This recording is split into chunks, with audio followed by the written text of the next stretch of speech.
एकदम कतई मज़ा आ जाता है एकदम। नशेड़ियों के लिए तो बहुत मज़ा है भाई, उनको तो सिगरेट भी लेने की ज़रूरत ना है, अब जाएंगे कर लेंगे खुश, एकदम मस्त। और मैं आपको साथ में ये भी बताना चाहूँगा कि अभी जो दिल्ली की जो हवा है वो एटलीस्ट 40 से 50 सिगरेट कंजम्पशन वाला है। तो समझ लो भैया, जो नशा करता है उसके मज़े ही मज़े हैं, सिगरेट के पैसे भी बचेंगे और धुआं भी खींचोगे मस्त। ऐसा बोलना नहीं चाहिए, लेकिन ये इशू बहुत तगड़ा है और लोग इसको बहुत मजाक से लेते हैं। हेलो फ्रेंड्स, आप सभी का स्वागत है हमारे चैनल में जिसका नाम है द सस्टेन शो। आज हम बेसिकली बात करने वाले हैं दिल्ली एयर पॉल्यूशन के बारे में।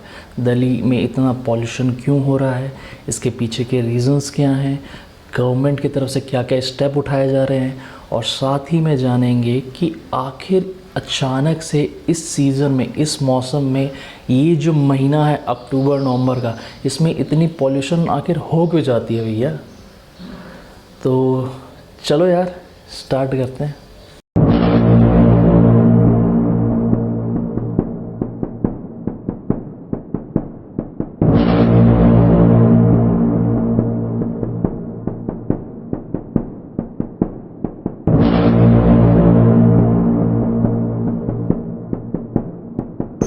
तो आखिर सबसे पहले यहाँ पर हमारे को ये जानना होगा कि आखिर एयर पॉल्यूशन, और या फिर यूँ कह लो कि पॉल्यूशन आखिर होता क्या है।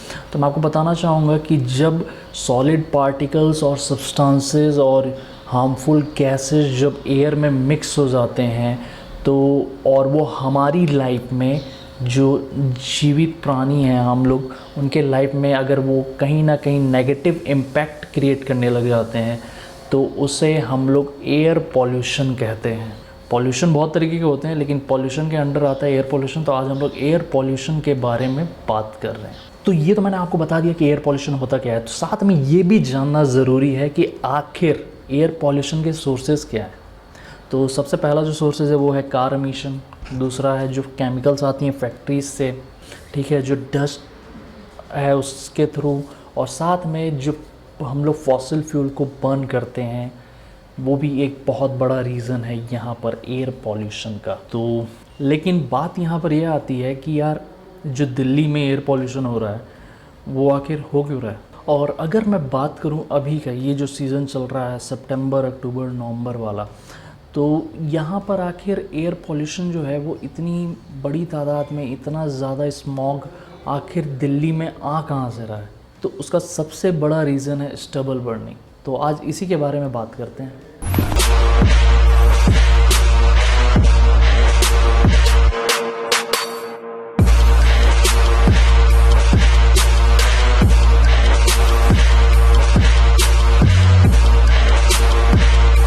यहाँ पर आखिर जानते हैं कि आखिर जो स्टबल बर्निंग है वो आखिर है क्या, आखिर इसके मतलब क्या है। तो मैं आपको बड़ी आसानी से बताना चाहूँगा कि फार्मर, किसान जो है हमारा, वो क्या करता है कि जब उन्होंने एक पर्टिकुलर फसल उगा ली है, जब मान के चलो चावल उगा लिया उन्होंने, ठीक है, चावल उगा लेने के बाद अब उनको कटाई करना होगा, हार्वेस्टिंग करना होगा। तो वो जब हार्वेस्टिंग करते हैं वो एक मशीन से करते हैं।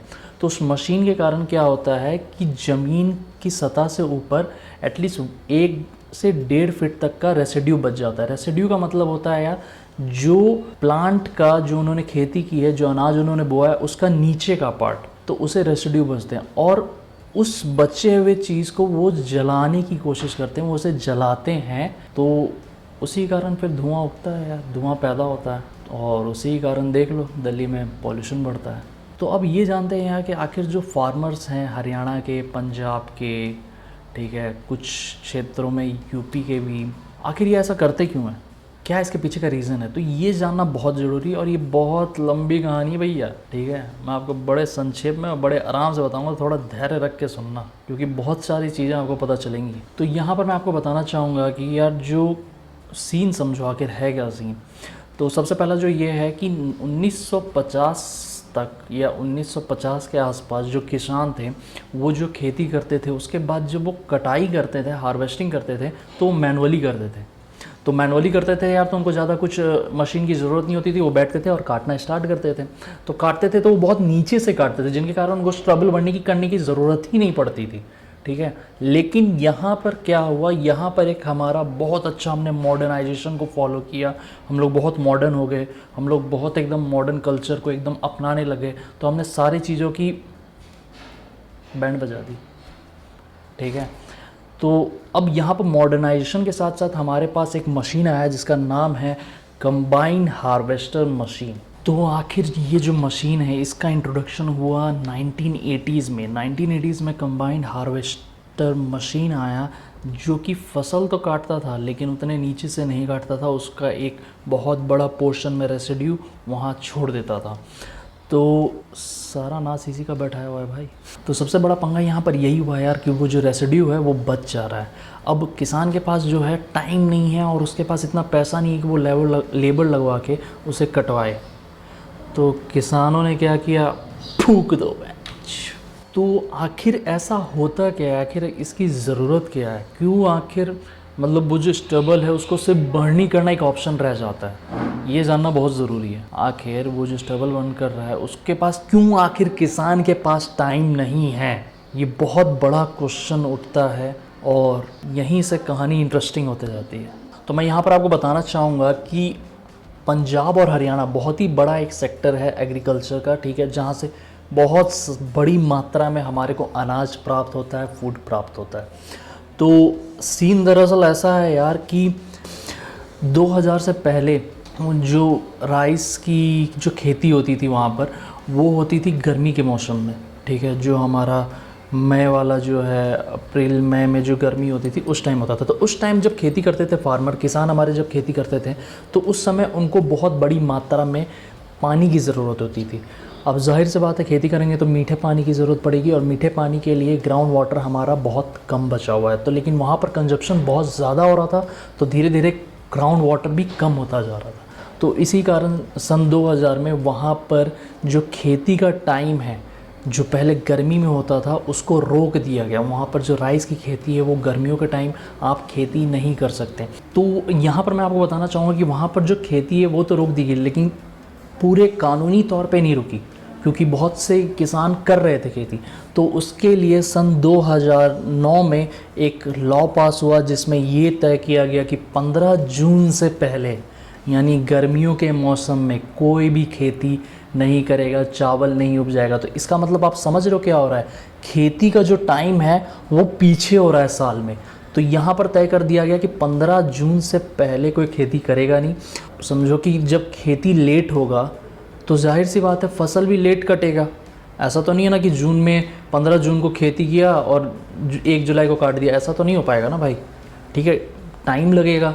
तो उसी कारण जो हार्वेस्टिंग वाला जो टाइम है वो और पीछे हो गया। और साथ ही में ये जो टाइम पीछे करने के पीछे एक बहुत बड़ा रीज़न भी है कि देखो रेनी सीज़न आ जाता है, रेनी सीज़न जब आता है तो बारिश होगी तो ग्राउंड में पानी जाएगा तो सीधी सी बात है यार, ग्राउंड वाटर जो पानी रिकवर होना चाहिए वो रिकवर होगा, ठीक है, एटलीस्ट ग्राउंड वाटर में पानी तो बचेगा, ठीक है। तो इसी कारण हमारे को ये जो खेती वाला सिस्टम है इसका जो टाइम है वो पीछे करना पड़ गया।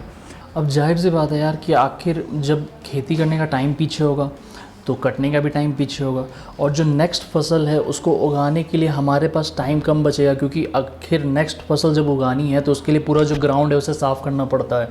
तो अब ध्यान से समझो कि इस पंगा क्या है। ये जो अभी जो नेक्स्ट सीज़न आता है, ये जो अक्टूबर नवंबर दिसंबर वाला, इसमें किसान क्या करते हैं, इसमें किसान खेती करते हैं आलू की, इसमें किसान खेती करते हैं गेहूं की। तो उनके लिए वो जो पूरा जो ग्राउंड है उसको साफ़ करना पड़ता है। तो उसमें हमारे को क्या पता चल रहा है कि जब हम लोग हार्वेस्टर मशीन जब लगा रहे हैं तो उसमें जो रेसिड्यू है वो बच जाता है इतना लंबा। तो फिर उसके लिए वो क्या करते हैं, उनको अगर जल्द से जल्द अपना खेत खाली करनी है तो वो जल्द से जल्द फिर तुरंत आग लगा देते हैं, क्योंकि वो जो रेसिड्यू रहता है वो सूखा रहता है, आग जल्दी पकड़ लेता है और जो जल्दी पकड़ने के कारण जो पूरा जो ग्राउंड है, जो पूरा जो खेत है वो आराम से साफ़ हो जाता है। लेकिन इसमें एक पंगा भी है जिस पे कोई ध्यान नहीं दे रहा है, वो समझना ज़्यादा ज़रूरी है। अब यहाँ पर मैं आपको एक बात बताना चाहता हूँ, ऐसा नहीं है कि किसान चाहते हैं वो पराली जलाना, वो स्टबल बर्निंग करना, लेकिन पंगा क्या होता है, उनके पास टाइम कम है यार। और अगर वो जब पराली अगर कटवाने लग जाए लेबर से तो वो एक बहुत लेबर इंटेंसिव वर्क है, उसमें टाइम भी लगेगा, पैसा भी लगेगा, और इतना पैसा नहीं है यार किसानों के पास। एक अगर जो मार्जिनल और स्मॉल फार्मर्स हैं उनके पास इतना टाइम और इतना पैसा नहीं है। बड़े किसान तो तब भी कर लेते हैं लेकिन छोटे किसान जो हैं वो नहीं कर पाते हैं। अब यहाँ पर आपको समझना पड़ेगा कि छोटे किसान कौन लोग होते हैं। छोटे किसान जिनके पास 2.5 एकड़ से लेकर 5 एकड़ तक की खेती करने के लिए ज़मीन होती है उन्हें हम छोटे किसान बोलते हैं। तो इनके पास इतना पैसा नहीं है वो खेती भी करें फिर उस पराली को काटने में भी मदद करें। तो हमें इनका साथ देना है किसी ना किसी तरह और सॉल्यूशन ढूंढने की जो इनके लिए भी जल्दी और इजी वे में हो और हमारे को पॉल्यूशन भी फेस ना करना पड़े।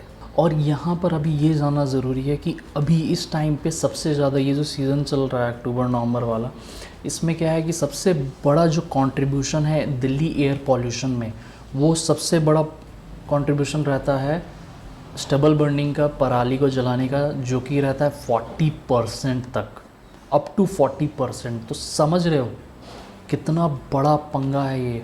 और अगर मैं आपको एक और बात बताना चाहूँ तो लास्ट 40 to 45 डेज़ में 50,000 फार्म फायर्स हो चुके हैं। 50,000। भैया ये समझो कि वो तो धुआं जो है वो दिल्ली में आ रहा है, ठीक है, और जो वहाँ पर पंजाब में लोग हैं उनका क्या हालत हो रहा होगा, समझ रहे हो।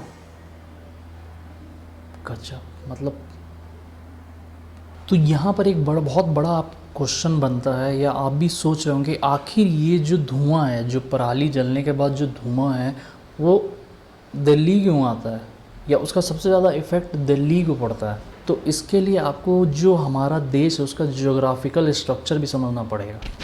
अब देखो बात दरअसल ये है कि जब पंजाब और हरियाणा में जब पराली जलाए जाते हैं, रेसिड्यू बर्निंग जब होती है, स्टबल बर्निंग जब होती है, तो वो क्या करते हैं, वो जो धुआं आता है वो उत्तराखंड की तरफ नहीं जा सकता। क्यों नहीं जा सकता? क्योंकि वहाँ हिमालयाज़ हैं। अब हिमालय से हमेशा क्या होता है, एक ठंडी हवा चलते रहती है, ठीक है, तो जो एक प्रेशर बनाए रखती हैं कि वो जो गर्म हवा है उसको वो रोक देती है। वहाँ पर समझने की कोशिश करो, वो जो ठंडी हवा आ रही है वहाँ से वो गर्म हवा को रोक देती है और एक पर्टिकुलर डायरेक्शन में चलने के लिए मजबूर करती है।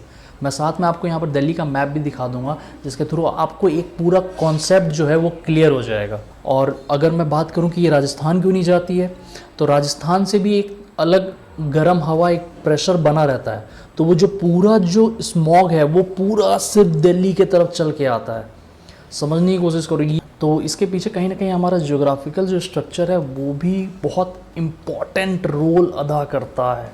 आखिर यहाँ पर ये भी समझना बहुत ज़रूरी है कि आखिर ये जो स्मॉग है, ये जो काला धुआं जो आ रहा है वो आखिर दिल्ली में इतने समय तक रहता क्यों है, क्यों ये आगे क्यों नहीं बढ़ जाता इतने जल्दी। पंगा क्या है यार, जो हिमालय से जो हवा आती है ना वो दिल्ली आने तक ना बहुत धीमी हो जाती है और वो जो स्मॉग है वो वहीं फंस के रह जाता है और उसके बाद वो आगे बढ़ नहीं पाता। तो एक तो हमने दिल्ली में ऐसी पॉल्यूशन फैला रखा है और उसके बाद फिर ये भाई साहब जब आते हैं तो सोने पे सुहागा हो जाता है। यहाँ पर एक ये मुद्दा उठता है कि अगर किसी भी एंगल से अगर आप देखो तो स्टबल बर्निंग करना क्या एक सॉल्यूशन है, क्या उसका कोई फ़ायदा निकल के आ रहा है सामने। फ़ायदा अगर एज अ किसान मैं बोलूँ तो मेरे को ये फ़ायदा है कि हाँ मैं नेक्स्ट फसल जल्दी से उपजा सकता हूँ, ये एक मेरे को फ़ायदा है। लेकिन नुकसान मेरे को बहुत सारा दिखाई दे रहा है जो आपको भी दिखाई दे रहा है। लेकिन ये तो हो गया ऊपरी सतह का नुकसान, लेकिन बात अंदरूनी के भी नुकसान की है। अंदरूनी नुकसान का मतलब किसान आज तो मज़े ले रहे हैं क्योंकि वो स्टबल बर्निंग कर रहे हैं, लेकिन उनकी जो मिट्टी है क्या वो उपजाऊ रह पाएगी स्टबल बर्निंग के कारण, ये जानना ज़रूरी है।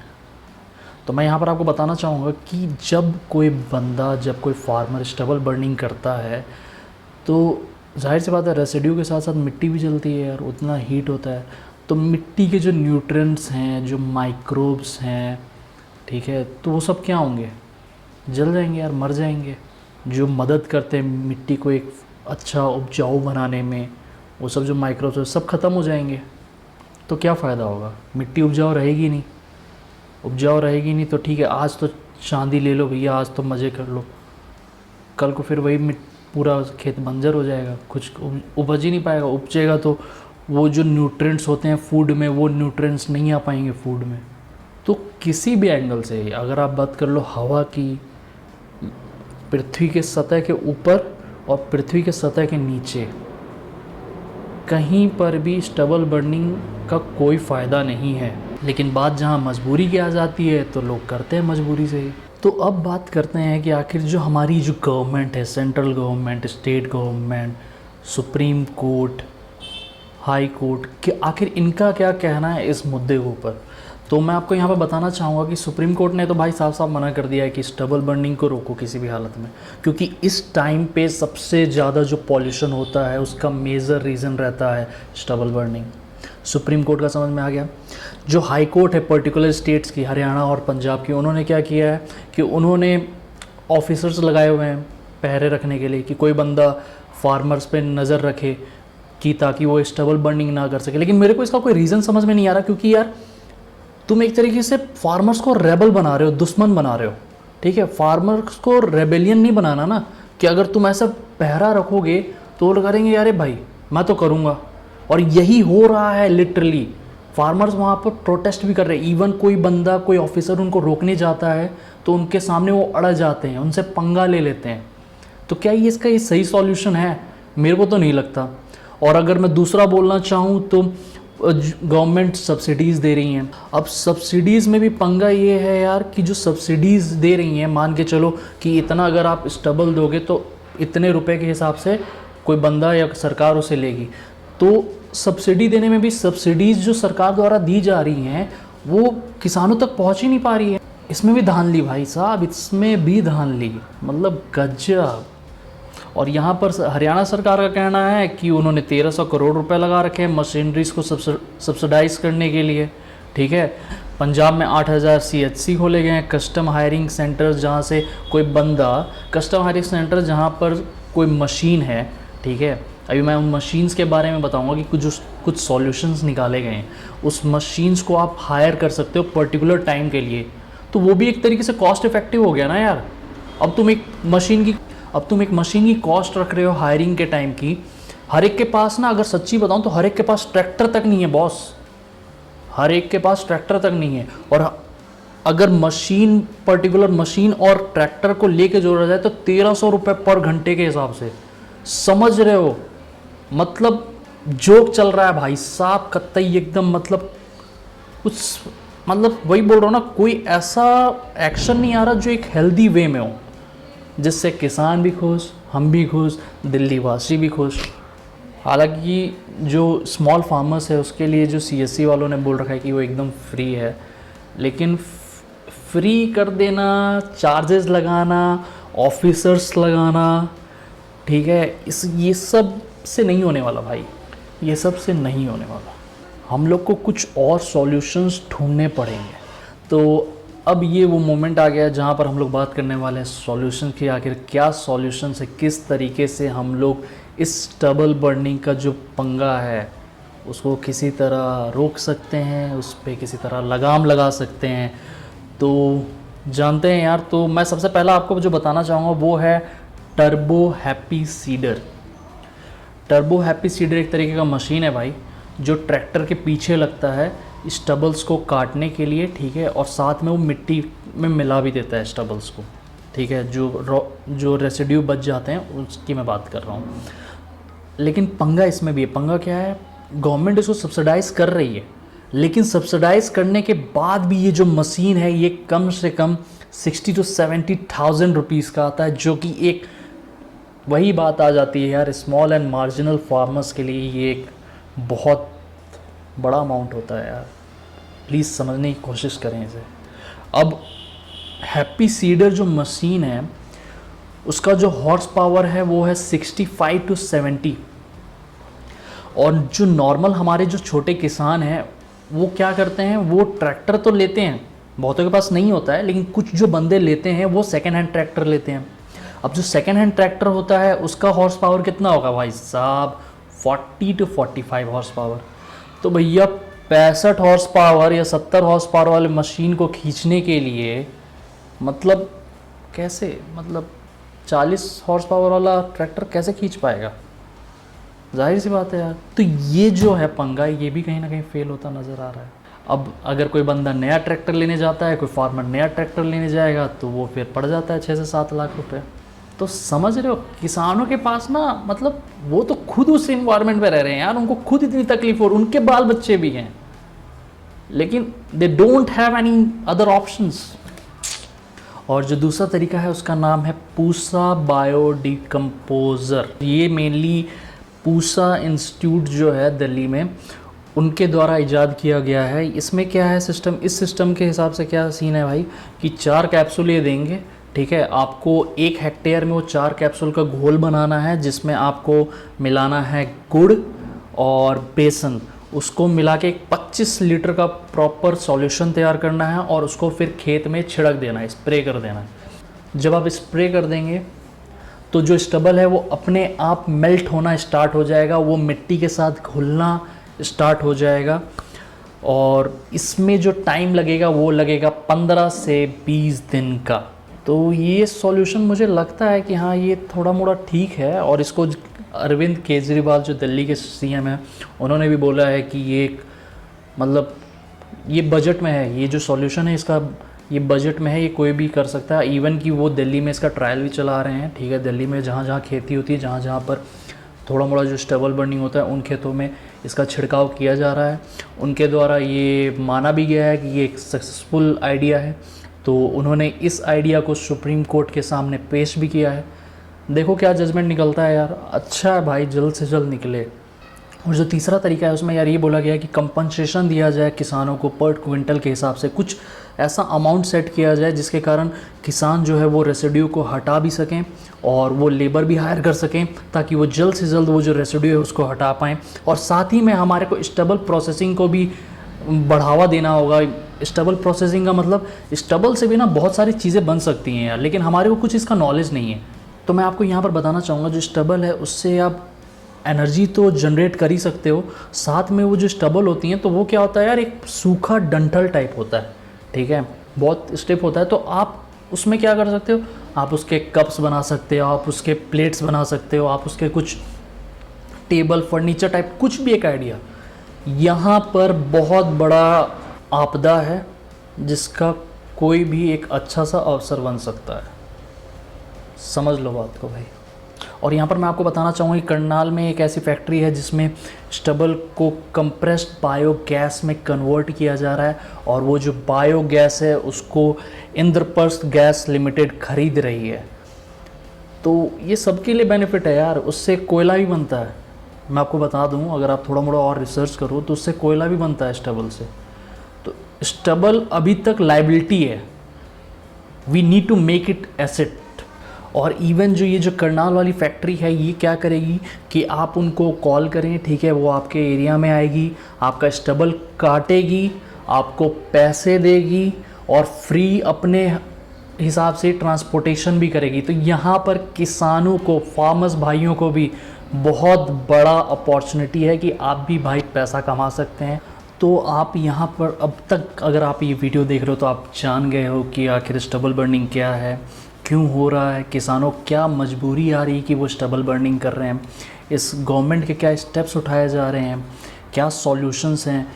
लेकिन यहाँ पर अगर एट द एंड में अगर इसका कंक्लूजन निकालना चाहूँ तो मैं ये निकालूँगा कि यार तरीके हैं, तरीके डेवलप हो रहे हैं। हमारे को क्या करना है, सरकारों को यहाँ पर पॉलिटिक्स छोड़ के एक साथ आइए भैया, ठीक है। एक साथ आओगे तो सबका विकास भी हो जाएगा। ये जो मेजर इशू जो नॉर्थ इंडिया में चल रही है, इसको हम लोग किसी तरह रोकथाम इसमें लगा पाएंगे। तो पॉलिटिशियंस को अपना पॉलिटिक्स हटाओ, ठीक है, एक नॉर्मल नागरिक के तौर पे सामने आइए, मीटिंग करिए, हमारे जो प्रकाश जावड़ेकर सर हैं, ठीक है, उनके साथ बैठिए, try to solve it as soon as possible. क्योंकि ये जो इशू है ये बहुत घातक साबित हो सकता है। इस साल ही देख लो, इस साल पिछले साल के 5 गुना ज़्यादा स्टबल बर्निंग हुई है। उसके पीछे का हालांकि एक रीज़न ये भी है कि यहाँ बहुत सारे लॉकडाउन में मज़दूर चले गए घर, तो लोगों ने काटने के अलावा सीधे जलाना ही स्टार्ट कर दिया। लेकिन समझो बात के गहराइयों को। तो इसी के साथ आज की वीडियो मैं समाप्त करता हूँ। आशा करता हूँ आपको मेरी वीडियो पसंद आई होगी। अगर वीडियो पसंद आई हो तो चैनल को सब्सक्राइब करिएगा, वीडियो को लाइक करिएगा, दूसरों के साथ, अपने फ्रेंड्स एंड फैमिली के साथ प्लीज़ इसे शेयर करिए, क्योंकि लोग आखिर जाने तो वो आखिर स्टबल बर्निंग जो पूरा माजरा है वो आखिर है क्या। तो प्लीज़ शेयर करिए, वीडियो को लाइक करिए और चैनल को सब्सक्राइब करिए। तब तक के लिए thank you and have a nice day.